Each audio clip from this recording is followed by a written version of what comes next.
बिस्मिल्लाहिर्रहमानिर्रहीम। तरावीह पढ़ने का क्या हुक्म है? देखिए कि तरावीह पढ़ना सुन्नत मुअक्किदा है और इसको जो है तरक करना, एक आध बार छोड़ना भी गुनाह का काम है।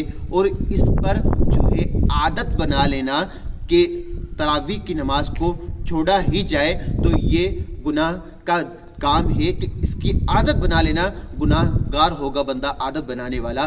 और अब ये तरावीह अदा न की, रोज़ा रख लिया, तो क्या आया रोज़ा हो जाएगा या नहीं? तो देखिए कि तरावीह अदा नहीं की और आपने सुबह को रोज़ा रख लिया, तो आपके रोज़े में कोई मुज़ायका नहीं आएगा, क्योंकि जो है रोज़े के लिए तरावीह का पढ़ना ज़रूरी नहीं, लेकिन ये सुन्नत मुअक्किदा है, तो इसका तरक करना गुनाह है। कोई ये ना समझे यार हमने फ़र्ज़ काम रोज़ा रखना होता है तो सुन्नत मुअक्किदा को छोड़ भी दिया तो कोई बात नहीं, लेकिन देखिए सुन्नत मुअक्किदा को छोड़ना गुनाह है, क्योंकि इसकी एक आध बार भी आदत बनाना जो है छोड़ देना गुनाह, और आदत बना लेना जो है ज़्यादा गुनाह का बाइस है। अल्लाह ताला मुझे और आपको इल्म नाफ़े अता फरमाए। आमीन बिजाहि नबिल आमीन सल्लल्लाहु अलैहि वसल्लम।